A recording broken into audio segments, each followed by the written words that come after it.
So ano po ba ibig sabihin ng lambat? Sino lang alam ibig sabihin ng lambat? Panghuhuli ng isda. So ito ay panghuhuli ng isda. Hindi na makakalusot yung isda dito, maliliit yung butas. Okay. So, ang lambat po ay isang uri ng tela or trapo or may mga butas-butas or bukas na bahagi. Ito yun, butas-butas at bukas na bahagi. It can be nylon, polyester, cotton, and metal wires. So, dahil dito sa lambat, ito po ay nagpapakita ng ang lambat ay nagpapakita, hindi lang po siya basta lambat. Ito ay nagpapakita ng una, pagpaplano. So, pinaplano. Andito po nakapaloob ang paplanuhin mo yung panahon. Kung anong time ka man lambat, manguha ng isda. Hindi pwede na basta punta ka lang, mamaya may bagyo, di malunod ka pa. Hanapin mo yung lugar kung saan yung maraming isda, may maraming isda. At yung oras, kung anong oras tayo pupunta, siguro kung madalas naiisda yung mga tao, mga hating gabi, no? Yung parang tahimik na yung, kasi parang hindi yata pwede yung masyadong maingay, mahalon po yung dagat. So, pangalawang point, andun din po yung pagkakaisa.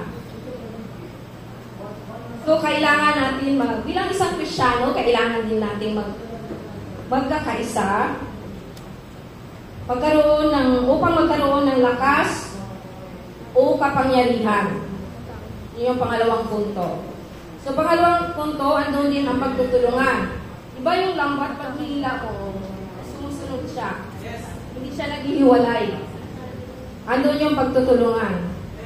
So, bilang isang Kristiyano, andun yung pagtutulungan natin sa yung paglago ng bawat isa, hindi yung hinilain mo siya pababa, titisurin mo siya, kundi andun doon yung tulungan mo siya na ma-lift up ang kanyang espiritu. Andun din yung apat na punto, andun din yung katatagan. So, kailangan natin maging matatag. So, ito matatag, matibay, matatag. So, bilang isang Kristiyano, paano ba maging matatag ang iyong kapatid? Kung may mga problema. So, kailangan po natin siya share ng Word of God. Umating sa mga care group. Invite natin siya sa church. Tapos, invite natin siya yung kakain tayo sa labas para ma-comfort din natin siya.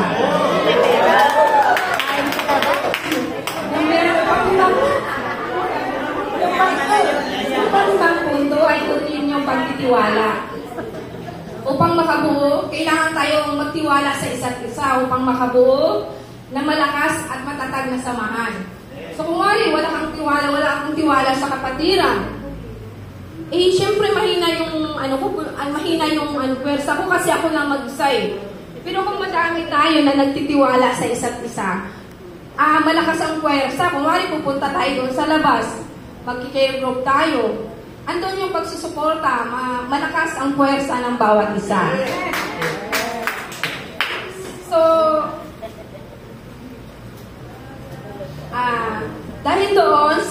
dahil dito sa lambat, andito nakapaloob yung pagkakaisa, pagtutulungan, katatagan, pagtitiwala, at pagpaplano. So, ang buhay Kristiyano ay parang isang higlang ng lambat.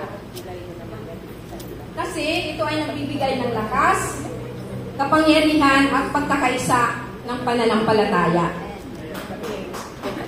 Tulad ng sinasabi sa Matthew 4:19, sumunod kayo sa akin at sa pagsunod sa Lord ay hangarin natin na tulad ng isang lambat.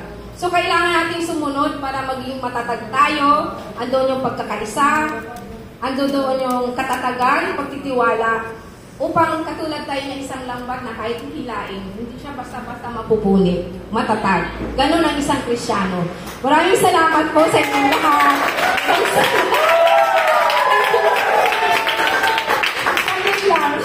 Kasi walang tumulong sa akin.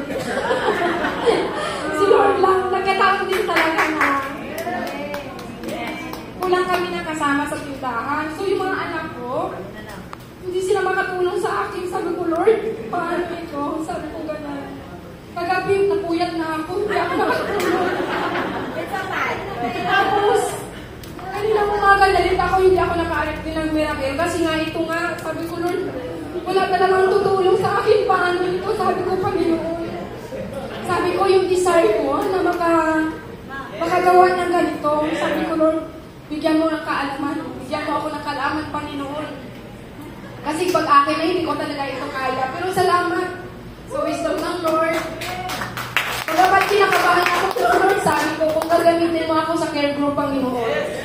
Bigyan mo ako ng talino at lakas na, alam mo yung makapalang mukha ako na kahit maraming tao. Sabi ko ganyan. Lord, tulungan mo talaga ako. Kaya salamat sa Lord kasi yun, naging okay din pala. Thank you, Lord. Glory to God.